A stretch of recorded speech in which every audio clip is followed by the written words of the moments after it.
마가복음 15장 33절 34절 말씀을 함께 보시겠습니다. 엘리엘리 라마 사막다니. 성경 통틀어서 가장 심오한 말씀으로 일컬어질 겁니다. 엘리엘리 라마 사막다니. 이 말씀의 깊이와 넓이와 높이와 그 정도는 감히 인간으로서는 상상을 초월한 말씀입니다. 아무리 이 세상의 단어를 총동원해서 표현을 한들 표현 불가능한 겁니다. 아무리 우리의 이성적인 노력을 통해서 그 깊이를 이해하려 한들 도저히 이해 불가능한 단어입니다. 우리가 엘리엘 라마 사막다니 말씀을 통하여 어떻게 예수님께서는 하나님 아버지로부터의 버리심을 받으실 정도까지 우리를 사랑하시는가? 왜 그분이 친히 십자가에 달려 죽으시기까지 우리를 위해 희생의 대가를 치르셔야 되는가? 그래서 십자가 7가지 말씀 중에 가장 심오한 말씀으로 일컬어집니다. 성경 통틀어서 이 십자가상에서 엘리엘 라마 사막다니 이 말씀은 하나님의 확고부동한 절대적인 공유와 예수님의 끝없는 사랑이 충돌되는 시점에 터지는 말씀입니다. 이 말씀을 통해서 우리에게 가져다 준 의미는 뭘까? 왜 우리가 예수님을 믿어야 되는가? 그분의 고난, 고통, 그분의 이 절규적인 음성을 들을 때 우리가 왜 예수님의 앞에 십자가를 붙잡아야 되는가? 우리 삶의 목적이 뭔가? 하나님께서 얼마만큼 우리를 큰 사랑으로 대하여 주시는가? 조금이나마 이해할 수가 있습니다. 그래서 본문 말씀을 통하여서 우리 예수님의 고뇌에 찬, 슬픔에 찬, 비통에 찬 절규적인 이 음성이 저와 여러분의 구원의 말씀이라는 사실이 다시금 새롭고 깊게 다가오는 시간이 되시기를 간절히 바랍니다. 33절에 6시가 되었습니다. 6시는 오늘날의 시간으로 말하면 정오입니다. 정오가 되자 어둠이 온 땅을 덮어 9시까지 있더라. 이 9시는 오후 3시입니다. 우리 예수님은 오전 9시에 십자가에 못 박혀 주시고 3시간 지난 후에 정오 시점에서 해가 빛을 가려버렸습니다. 온 땅에 어둠이 임했다고 성경은 기록하고 있습니다. 3시간 동안 어둠 가운데 예수님은 홀로 십자가에 못 박혀 계십니다. 이 3시간이 지난 오후 3시쯤에 예수님께서 큰 소리로 외쳐 이르셨습니다. 엘리엘리 라마 사막다니.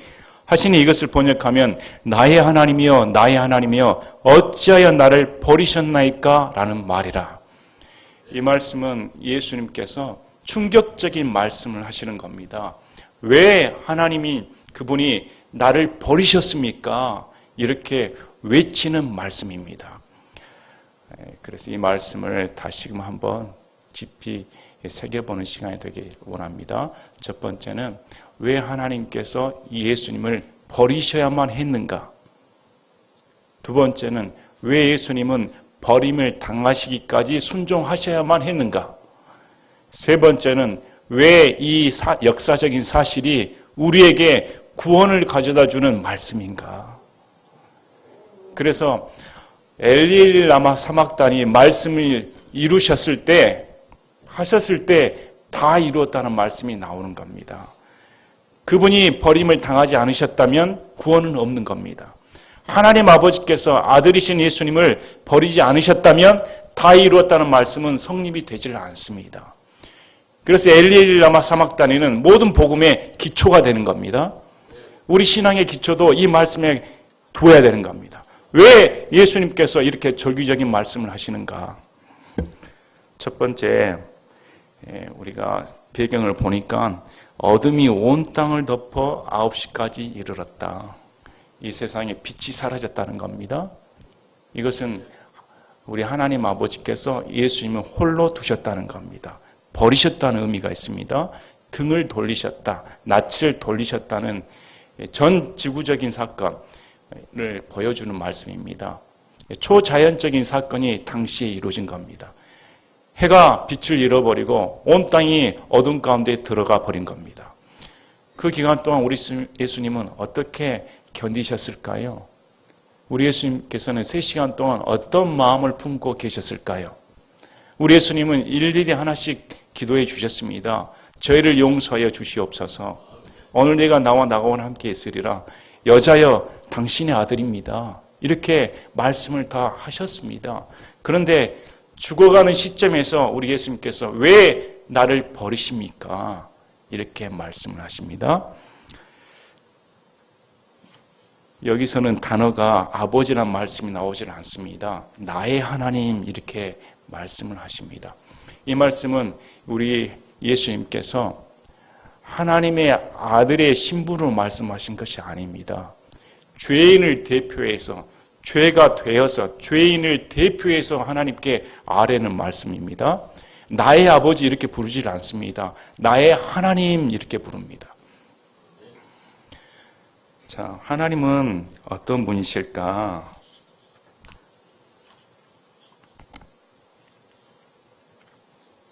우리 창세기 2장 말씀을 보면 주 하나님께서 남자에게 명령하여 이르시되 동산의 모든 나무에서 나는 것은 내가 마음대로 먹어도 되나 선악을 알게 하는 나무에서 나는 것은 먹지 말라. 그 나무에서 나는 것을 먹는 날에 내가 반드시 죽으리라 하시니라. 우리 하나님께서는 아담에게 절대적으로 선악과에서 나오는 그 무엇도 먹지 말라고 말씀하셨습니다. 먹는 날에는 반드시 죽는다. 이 죽음은 육체적인 죽음만을 말씀한 것이 아닙니다. 왜 그러냐면 아담은 많이 오랫동안 살았으니까. 당연히 이 죽음은 영적인 단절을 말합니다. 육체적인 죽음을 포함을 해서 하나님과의 영적인 교제의 단절을 의미합니다. 그래서 성경에서는 죄의 삭은 사망이라고 말을 했을 때 육체적인 사망뿐만 아니라 하나님과의 관계가 다 단절되어 버렸다는 겁니다. 관계가 단절된 것은 지옥인 겁니다. 하나님이 없는 것은 지옥인 겁니다. 관계를 성립이 안 되는 겁니다. 그래서 마태복음 25장 41절에 그때 그가 왼편에 있는 자들에게 이르되 저주를 받은 자들아 너희는 내게서 떠나 마귀와 그의 천사들 위하여 예비된 영존하는 불에 들어가라. 저주받은 자들이 갈 곳은 한 곳밖에 없습니다. 마귀와 천사들을 위해 예비해둔 영존하는 불에 들어가 영원토록 심판을 받는다는 겁니다. 그래서 하박국 1장 13절에 우리 하나님께서는 너무나 정결하시다, 거룩하신 분인 겁니다. 주께서는 눈이 심히 정결하심으로 악을 보지 못하시며 또 불법을 보지 못하시거늘. 그분 앞에는 악은 존재할 수가 없습니다. 그분 곁에는 죄란 건 존재할 수가 없습니다. 가까이 할 수도 없습니다. 절대적으로 하나님과 죄는 타협할 수가 없는 겁니다. 절대적으로 하나님은 죄를 눈 감아주질 않습니다. 죄는 하나님 앞에 감히 서지도 못하는 겁니다. 그래서 죄 지은 인간은 하나님 앞에 설 수가 없습니다. 아브라함도 먼지만 또 못합니다. 욥도 죽을 죄인입니다. 다니엘도 쓰러져 버립니다. 그 누구도 감히 하나님 앞에 전전에 설 수가 없습니다. 보는 자는 즉시 사망돼 버립니다. 그 거룩한 분 앞에 하나님께서는 절대적으로 죄는 용납할 수가 없다. 반드시 심판한다는 겁니다. 공의 하나님은 한 번도 그 법을 처리할 수가 없습니다. 진실하시고 신실하시고 확고부동하신 그분은 악은 티끌 하나 용서할 수가 없다는 겁니다. 그래서 우리가 나홈서 1장 2절부터 6절까지 보면 하나님의 거룩한 속성에 대해서 말씀을 합니다. 주께서는 보복하며 경노하는 분이시니 주께서는 자신의 대적들에게 보복하시고 자신의 원수들을 위해 진노를 간직하시는도다. 주께서는 분노하기를 더디하시고 권능이 크시며 사악한 자를 결코 사면하지 아니하시리로다. 6절에 나홈서 1장 6절에 누가 능히 그분의 경노 앞에 서리요 누가 능히 그분의 맹렬한 분노 가운데 거하리요 그분의 경노가 불같이 쏟아지니 그분으로 말미암아 바위들이 무너져 내려졌도다. 그분의 진노를 감당할 만한 사람은 없습니다. 그분의 진노가 쏟아 부어지면 그 누구도 용서받지 못하는 겁니다. 다 멸절돼 버린 겁니다. 그 진노를 감당하실 분은 예수님밖에 없는 겁니다.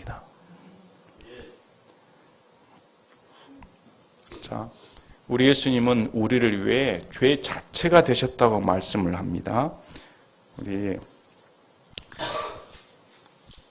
고린도후서 5장 21절에 하나님께서 죄를 알지 못한 그분을 우리를 위하여 죄가 되게 하신 것은 우리가 그분 안에서 하나님의 의가 되려 하심이라. 그분은 죄를 알지도 못한 분입니다. 죄를 한 번도 경험해 보지 못한 분입니다. 완전한 의인이요 완전한 하나님이신 그분입니다. 죄를 곁에 두시도 않으신 그분이 죄 자체가 된 것은 바로 우리에게 의가 되기 위해 이루어졌다. 이렇게 말씀합니다.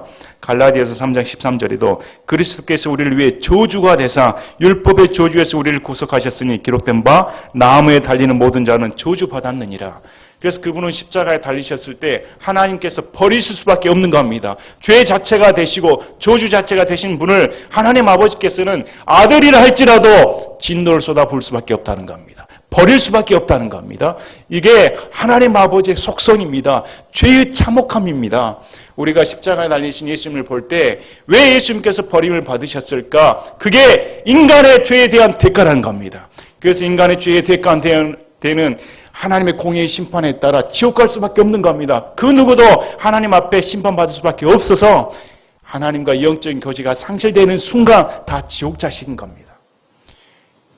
이를 감당하기 위해 예수님은 죄 자체가 되시고 저주 자체가 되시사 하나님의 진노를 온몸으로 받으신 겁니다. 그래서 하나님의 공의가 왜 버리셨나이까? 이렇게 외치는 음성을 통해 우리에게 가져다주는 의미가 뭘까? 아, 심판이 이렇게 두려운 것이구나. 죄의 참혹한 대가가 이렇게 우리에게 현실적으로 다가온다는 사실을 알아야 되는 겁니다. 자, 마가복음 14장 겟세마네 동산에서 우리 예수님의 고뇌에 찬 기도가 나옵니다. 마가복음 14장 32절 33절 그들이 겟세마네라는 곳에 이르니 그분께서 자기 제자들에게 이르시되 내가 기도할 동안 너희는 여기 앉아 있으라 하시고 베드로와 야고보와 요한을 데리고 가시면서 비로소 심히 놀랍고 몹시 괴로워하시며 그들에게 이르시되 내 혼이 심히 슬퍼 죽을 지경이니 너희는 여기 머물러 깨어 있으라 하시고 이제까지 우리 예수님은 본인이 죽으시기로 작정하신 걸 다 알고 내려오신 분입니다.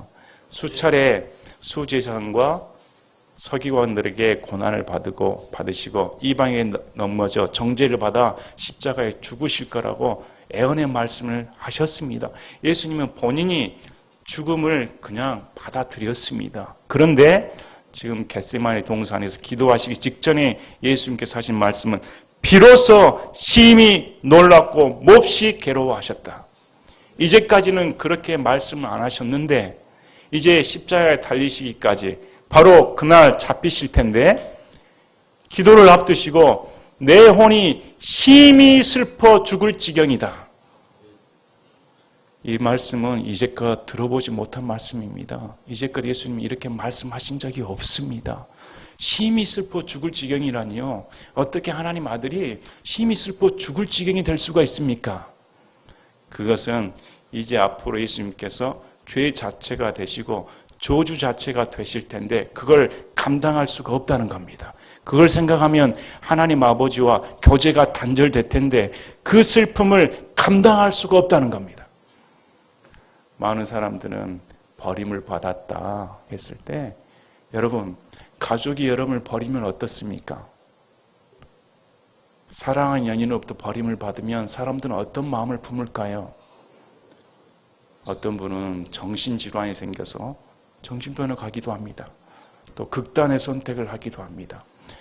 인생이 사랑으로 배신감을 느낄 때, 버림을 받을 때 그 고통은 감당할 수가 없습니다.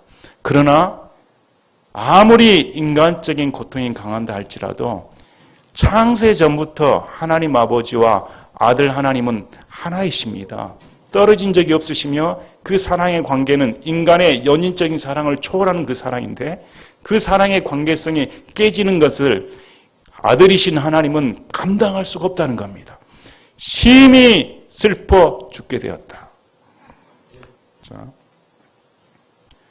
35절에 조금 앞으로 나아가서 땅에 엎드려 가능하면 이 시간이 자기에서 지나가기를 기도하며 이르시되 아바 아버지여, 아빠 아버지란 말입니다. 아빠 아버지여, 얼마나 하나님 아들이신 그분이 아버지께 간청을 드립니까? 아버지께는 모든 것이 가능하오니 이 잔을 내게서 옮기시옵소서. 그러나 내 뜻대로 하지 마옵시고 아버지의 뜻대로 하옵소서. 예수님의 뜻은 이 잔을 받기 싫다는 겁니다. 이 잔은 저주의 잔, 고난의 잔, 단절의 잔입니다. 죄의 잔입니다. 죄 자체가 돼서 하나님 아버지와 결별되는 그 고통은 도저히 감당할 수가 없으니 아버지는 무한하신 하나님 아니십니까? 다른 길이 있지 않습니까? 제발 이 잔을 옮겨주시고 아버지께서 원하신다면 내 뜻을 접겠습니다. 내 뜻은 이 잔을 받기 싫은데 아버지께서 원하신다면 그대로 받아들이겠습니다. 이렇게 기도를 합니다. 여기에 대해서 누가복음 22장 42, 43, 44절에서는 더 예수님의 고뇌에 찬 기도를 실제적으로 묘사를 해줍니다. 누가복음 22장 44절에 그분께서 고뇌에 차서 더욱 간절히 기도하시니 그분의 땀이 큰 핏방울같이 되어 땅에 떨어지느라. 고뇌에 차서 간절히 땅에 엎드려 얼굴을 묻히고 기도를 했습니다. 얼마나 기도를 간절히 했던지 그 땀이 큰 핏방울같이 떨어졌다고 성경은 기록합니다. 얼마나 간절히 기도했을까? 얼마나 외쳐댔을까? 겟세마네라는 뜻은 올리브 기름을 짜는 틀이라는 뜻입니다. 올리브를 짜서 기름을 만드는 틀입니다. 그 말씀 그대로 우리 예수님은 자신의 영적인 모든 것, 육체적인 모든 것, 자기의 몸을 활화산처럼 짜버렸습니다. 짜서 으깨며 하나님 아버지께 순종하겠다. 절대적인 확고부동한 신실성을 나타내 주신 겁니다. 자, 성경에서는 우리 하나님 아들이신 예수님께서 하나님 아버지와 어떻게 하나이신가 가르쳐 줍니다. 요한복음 8장 16절에 만일 내가 판단해도 내 판단은 참되니 내가 혼자 있지 아니하고 나를 보내신 아버지께서 나와 함께 계시기 때문이라 이렇게 말씀을 합니다. 또 요한복음 10장 30절에도 나와 내 아버지는 하나이니라 이렇게 말씀을 하십니다. 요한복음 11장 32절에도 아버지께서 항상 내 말을 들으신 줄을 내가 알았나이다. 요한복음 16장 32절에도 보라 너희가 흩어지되 각각 자기 길로 흩어지고 나를 혼자 버릴 때가 오나니 참으로 이제 왔도다. 그러나 내가 혼자 있지 아니하니 이는 아버지께서 나와 함께 계시기 때문이라. 요한복음 전체를 여러분이 살펴보시면 십자가 사건을 제외하고 항상 아들이신 예수님께서 선포하신 말씀은 아버지께서 나와 함께 계시며 아버지가 내 안에 내가 아버지 안에 있다고 늘 말씀을 하십니다. 그래서 마태복음 3장 16절 17절에 보면 침례자 요한으로부터 침례를 받을 때 하늘이 열립니다. 하늘들이 그분께 열렸으며 또 하나님의 영께서 비둘기같이 내려와 자기 위에 내려앉는 것을 그분께서 보시더라. 3장 17절에 보라 하늘로부터 한 음성이 있어 이르시되 이 사람은 내 사랑하는 아들이라 내가 그를 매우 기뻐하노라 하시니라. 아들이신 하나님은 하나님 아버지께 기쁨을 받는 존재였습니다. 사랑받는 아들이었습니다. 마태복음 17장 5절에서 우리가 흔히 일컬어지는 변화산 사건이 있습니다. 변화산 사건에서도 그가 아직 말할 때 보라 빛나는 구름이 그들을 덮더니 보라 그 구름 속에서 한 음성이 나서 이르시되 이 사람은 내 사랑하는 아들이라 내가 그를 매우 기뻐하노니 너희는 그의 말을 들으라 하시므로 하나님 아버지는 아들이신 하나님을 사랑하셨습니다. 기뻐하셨습니다. 한 번도 떨어진 적이 없습니다. 그래서 요한복음 17장 23절 24절에 내가 그들 안에 있고 아버지께서 내 안에 계시나니 이것은 그들이 하나 안에서 완전하시게 하려 함이며 아버지께서 나를 보내신 것과 또 아버지께서 나를 사랑하신 것 같이 그들도 사랑하신 것을 세상이 알게 하려 함이니이다. 아버지여 원하건대 아버지께서 내게 주신 자들도 내가 있는 곳에 나와 함께 있어 아버지께서 창세 전에 나를 사랑하셨으므로 친히 내게 주신 나의 영광을 그들이 보게 하옵소서. 아들이신 하나님은 아버지신 하나님과 창세 전에 영광을 함께 누리신 분입니다. 절대적으로 하나이신 그분은 떨어질 수가 없습니다. 그러나 십자가상에서 3시간 동안 홀로 남겨진 예수님은 이제 자신을 구원하지 않으시는 하나님의 아버지의 진노와 증오와 미움의 대상이 되어버린 겁니다. 버림, 유기받은 대상이 되어버린 겁니다. 어찌하여 나를 버리셨나이까? 왜 나를 버리십니까? 이렇게 말씀을 하십니다. 우리 예수님의 인간적인 비통함이 나오는 겁니다. 그분은 십자가상에 달릴 때 이런 말씀 하신 적이 없습니다. 그분은 자신의 제자들이 자신을 배신하고 떠날 때 너희들이 나를 버렸다. 왜 나를 버리십니까? 하나님께 기도하지 않았습니다. 군중들이 예수님께 조롱을 하며 온갖 모욕을 대할 때도 이런 말씀하신 적이 없습니다. 군사들에게 채찍질을 당하고 십자가에 못 박힌 순간에도 이 말씀하신 적이 없습니다. 자신의 수치심이 드러나고 육체적인 고통이 극에 달한 순간에도 예수님은 이런 말씀하신 적이 없습니다. 다른 거 다 참으셨습니다. 자신의 침뱉는 조롱, 욕설거리 다 감당해 내셨습니다. 그러나 이분이 참으실 수가 없는 게 버림받을 수가 있나? 어떻게 하나님 아버지로부터 나를 버리셨습니까? 이렇게 비통에 찬 말씀을 하셨다는 겁니다. 왜 하나님 아들이신 그분은 고난의 잔을 받으려고 하지 않으셨을까요? 그분은 죄가 없으신 분이니까. 그분은 신실하였습니다. 그분은 버림받을 줄 아시는 분입니다. 죄는 하나님 아버지와 같이 있을 수가 없으니까. 여러분 동물원을 가면 뱀 구경 많이 하실 겁니다. 여기서 뱀 좋아하는 사람이 있습니까? 저는 뱀만 봐도 징글징글합니다. 그 혀를 보면 너무너무 징그러워서 곁에 가기도 싫습니다. 그런데 여러분이 뱀굴에 살면 살 수가 있습니까? 여러분이 뱀이 수천 마리 있는 곳에 어울려 살 수가 있습니까? 우리가 생각하는 것과 사는 것은 다릅니다. 그런데 한 발 더 나가 여러분 우리가 뱀이 돼가지고 뱀처럼 같이 살고 있다면 여러분 감당할 수가 있습니까? 아니면 여러분이 구더기가 돼서 시궁창의 구더기가 되어 같이 살 수가 있다면 그게 현실적으로 다가온다면 여러분 감당할 수가 있습니까? 아무리 우리가 표현을 해도 예수님께서 내가 죄 자체가 된다 이 말만큼 비유할 수는 없는 겁니다. 그분의 고통, 그분의 슬픔, 그분의 속성이 죄를 받아들일 수 없는 속성인데 어떻게 죄를 받아들일 수가 있을까? 죄를 덮어씌울 수가 있을까? 어떻게 저주 자체가 될 수 있을까? 감당할 수가 없는 겁니다. 그런데 어찌하여 나를 버리셨나이까? 그래서 여기에는 하나님의 절대적인 권능과 버림받으시기까지 예수님께서 우리를 사랑하신다. 예수님께서 내가 버림을 받아야만이 여러분이 살 수가 있다는 겁니다.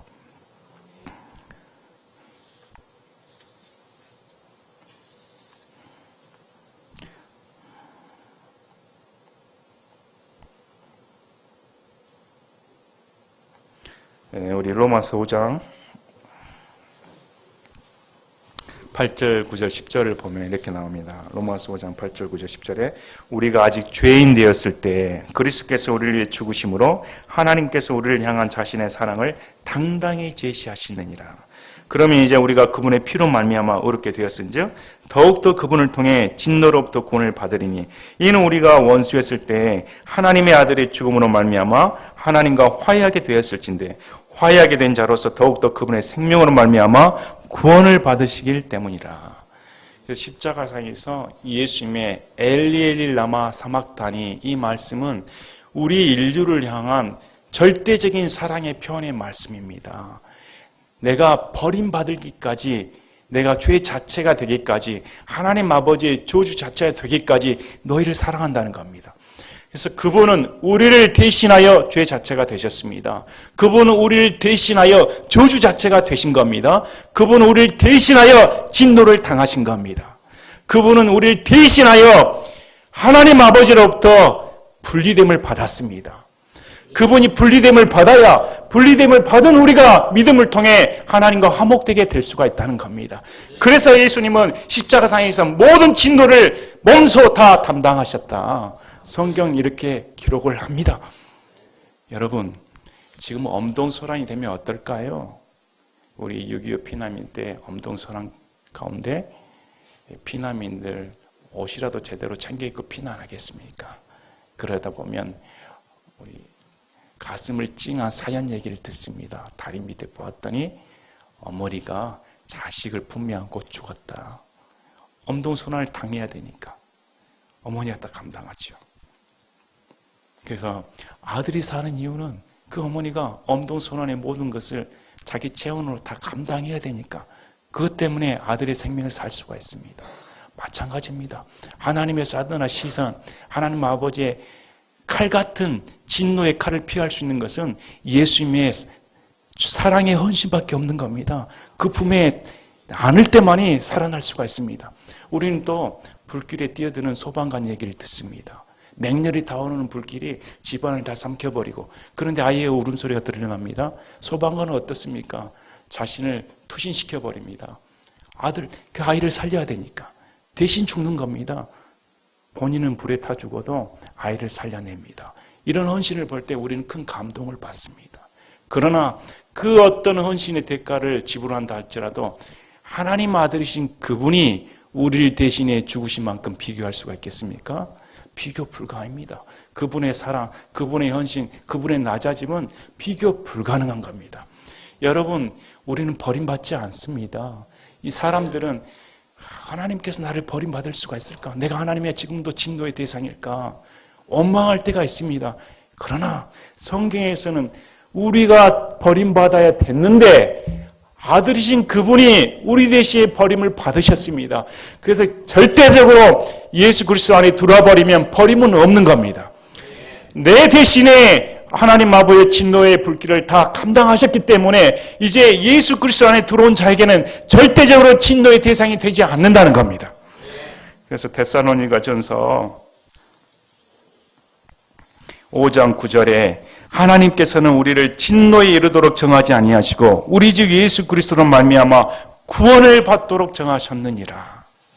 이렇게 말씀을 합니다. 자, 죄의 참혹한 대가는 하나님 아버지는 용서하지 않습니다. 인간의 노력, 인간의 행위, 여러분의 공로, 절대 그분 앞에 설 수가 없습니다. 그분의 거룩한 본성 앞에서는 어느 인간도 뼈도 못 추립니다. 우리가 살아갈 수 있는 유일한 방법은 예수님의 피가 우리를 가려다 주는 겁니다. 피를 보고 넘어가신 것처럼 그분의 피 흘리심을 통해 우리가 그분 피로 가리움을 받은 겁니다. 진노가 벗어나 버린 겁니다. 그래서 예수님의 십자가를 믿지 않는 자가 용서받을 수가 없다는 겁니다.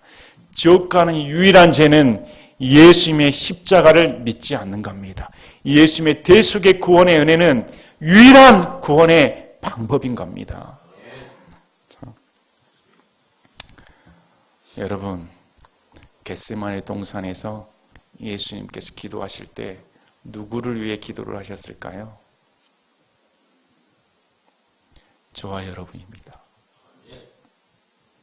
저와 여러분이 예수님의 품 안에 이미 있었습니다. 예수께서 기도하실 때 분명히 제자들에게 이를 위해 기도하는 것은 이들뿐만 아니요 이들의 말을 통해 앞으로 믿을 자를 위해 하나님께 기도합니다. 우리 예수님이 이렇게 말씀을 하십니다.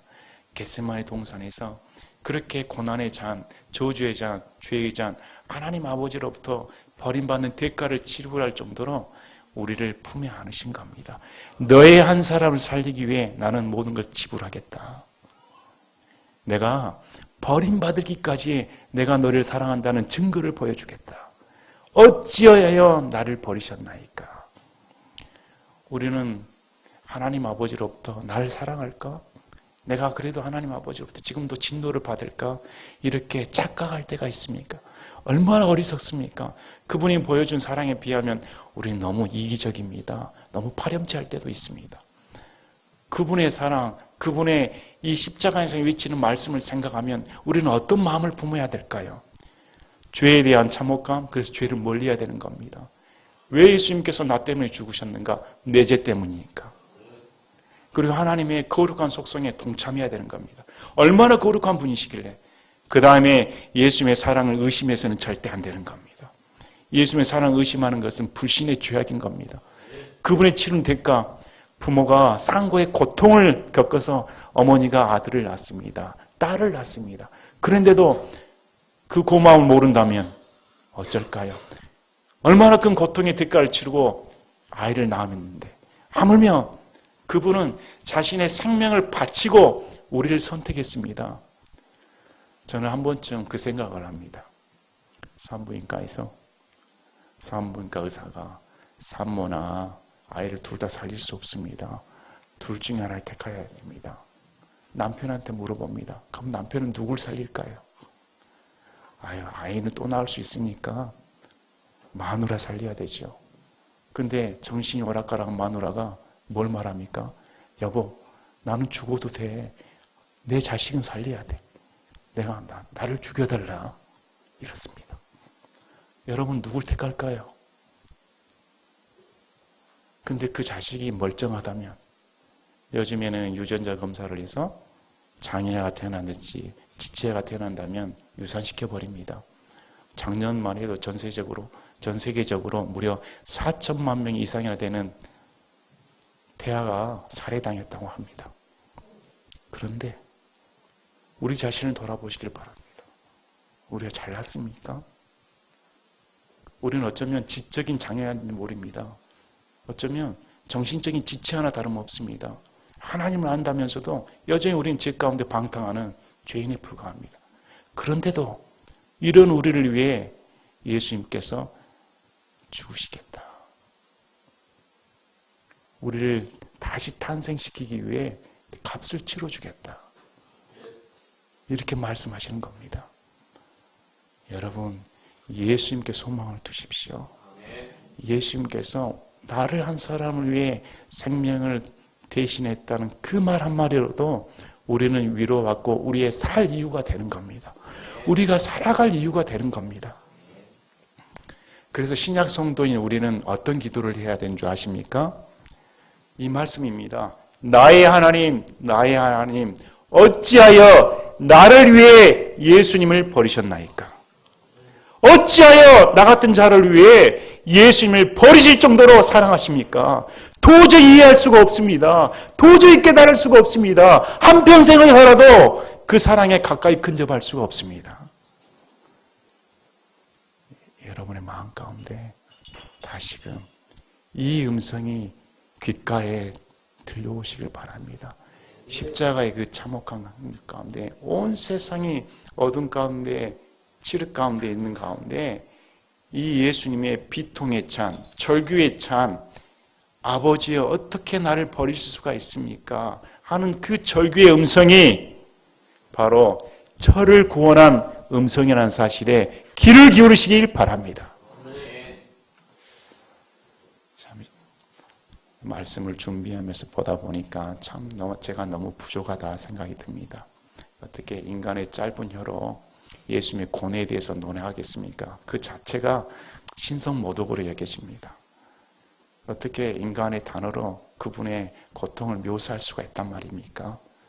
어떻게 우리의 마음을 다해서 그분을 사랑한다고 말을 해도 그분이 우리를 사랑하는 사랑에 비하면 과연 얼마나 될까요? 우리가 기도하면서 그분의 사랑을 얼마나 인식할까요? 우리가 무릎을 꿇으면서 그분의 헌신적인 버리심을 당할 정도로 나 한 사람 위해 헌신한 대가를 어느 정도 우리가 가늠해 볼 수가 있을까요? 여러분, 다시금 엘리 엘리 라마 사막다니 이 말씀을 깊게 묵상하시기를 바랍니다. 그리고 여러분을 향한 하나님의 사랑을 의심하지 마십시오. 예수님은 버림받는 순간까지도 나의 하나님 부릅니다. 절대적인 순종의 자세를 취합니다. 절대적인 헌신의 자세를 취합니다. 한 번도 예수님은 아버지의 사랑을 의심한 적이 없습니다. 나를 버리시라는 겁니다. 나의 하나님. 그분은 거룩하신 분입니까? 이 말씀이 저와 여러분의 다시금 인생을 새롭게 하는 말씀이 되시기를 간절히 바랍니다. 제가 기도하고 마치겠습니다.